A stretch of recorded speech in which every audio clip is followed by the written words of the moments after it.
সরুপাথারের রেংমাস্থিত বরখালিয়া বর নামঘরে উপস্থিত অরণ্য মানব পদ্মশ্রী যাদব পায়েং। সরুপাথারে অরণ্য মানব পদ্মশ্রী যাদব পায়েং। অরণ্য মানব খ্যাত পদ্মশ্রী যাদব পায়েং সরুপাথারের রেংমাস্থিত বারখেলিয়া বর নামঘরে উপস্থিত হয়েছেন। সরুপাথারের সমাজকর্মী জীবন চেতিয়ার উদ্যোগে অনুষ্ঠিত এক বৃক্ষরোপণ কার্যসূচিতে অংশগ্রহণ করেন অরণ্য মানব যাদব পায়েং।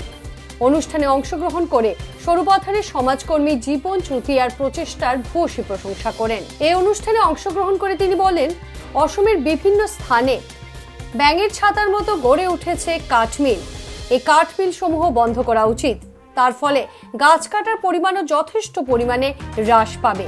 এই অনুষ্ঠানে পরবর্তীতে তিনি রেংমা মধ্য ইংরেজি বিদ্যালয় এবং গন্ধর্কই জাতীয় বিদ্যালয়ে উপস্থিত হয়ে বৃক্ষরোপণ কার্যসূচিতে ছাত্রছাত্রীদের সাথে অংশগ্রহণ করেন।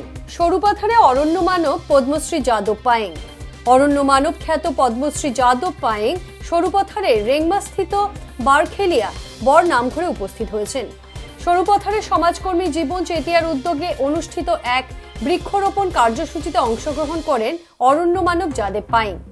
অনুষ্ঠানে অংশগ্রহণ করে সরুপাথারের সমাজকর্মী জীবন চুতিয়ার প্রচেষ্টার ভূয়সী প্রশংসা করেন। এই অনুষ্ঠানে অংশগ্রহণ করে তিনি বলেন, অসমের বিভিন্ন স্থানে ব্যাঙের ছাতার মতো গড়ে উঠেছে কাঠমিল।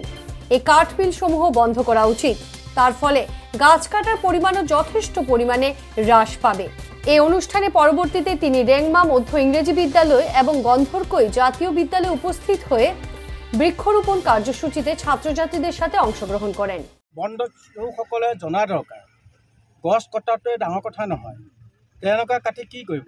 ক'ৰবাতো মিলত আছে আৰু সেইখিনি সহায় কোনে কৰিছে? ডিপাৰ্টমেণ্টটো আছে, মাজুলী হওক, যোৰহাটে হওক, গোলাঘাটে হওক, আশে পাশে চাগে শ্ৰমবিলাক আছে, সেইটোতো এলাও নাই পাৰ্মিট। তেওঁলোকে ভাৰতীয় প্ৰশাসনৰ IAS IPS সকলোকে কালি ৰাতি 11 বজালৈকে কথা পাতিছোঁ যে মাজুলী, যোৰহাট, গোলাঘাটলৈকে কিমান আছে তদন্ত কৰি পেলাই এইবোৰ চব চিজ কৰি দিবলৈ কৈছোঁ। তেতিয়াতো এইটো সংৰক্ষণ হ'ব, নহ'লেতো নহ'ব। যদি এনেকুৱাই হৈ যায় তেতিয়া আমালৈ দুৰ্যোগ আহিব আৰু উপায়ুক্তসকলৰ দায়িত্বও আছে। এতিয়া তেওঁলোকক অকল গোলাঘাট, যোৰহাট, শিৱসাগৰ বুলি কোৱা নাই। প্ৰত্যেকজন IAS অফিচাৰ নিজৰ পুঁজিৰ পৰা 400 হেক্টৰ মাটি গছপুলি ৰোপণ ব্যৱস্থা কৰে। এতিয়া শিৱসাগৰত আৰম্ভ কৰিছে, এতিয়া আমাৰ গোলাঘাটতো কৰক, ঠাই আছে। আৰু নদীৰ কাষত থকা কিমান শ্ৰমিল আছে আশে পাশে তদন্ত কৰক, পুলিচ প্ৰশাসন লওক, তাতো আপত্তি নাই নহয়। সেইবোৰ কমাই দিলে মানে গছ গছনি নিজে হয়। আৰু এটা এতিয়া আমি ইতিমধ্যে আপোনাৰ ভাষণ সন্দৰ্ভত জানিব পাৰিলোঁ যে বহিৰাজ্যৰ পৰা যি মোৰ এইটো উদ্দেশ্যই নহয়, দেশে কি দিছে মোৰ দৰকাৰ নাই। দেশৰ হৈ মই কি কৰিব পাৰোঁ এইটো মোৰ কাম।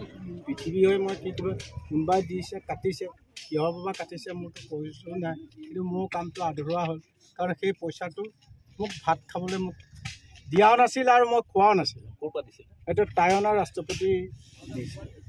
সেইকাৰণে যেতিয়া 7.5 লাখ টকা কাটিলে মোৰ কামটো আধৰুৱা হৈ থাকিল। সেইটো পইচাটো পালে, তথাপিতো গোলাঘাট DC SP গৈছিলে, মই তেতিয়া ক'লোঁ তেওঁলোকে পইচাটো মেছেজ আহিল কিন্তু একাউণ্টত সোমোৱাহি নাই, ঘূৰাই দিয়ে। কিমান দিন? এইটো এবছৰ হৈছে। আকৌ ইয়াত ইলেকশ্যন আহি গ'ল, পিছুৱাই গ'ল। ইলেকশ্যনতো পইচা প্ৰশাসনৰ এইটো ফাল হ'ব নোৱাৰে। সেইকাৰণে তেনেকুৱাবিলাক সমস্যা ধৰি আকৌ এতিয়া পঞ্চায়ত ইলেকশ্যনত আকৌ বা কিমান বেয়া কৰি যায়, তেনেকুৱাবিলাক সমস্যা ধেৰ আছে।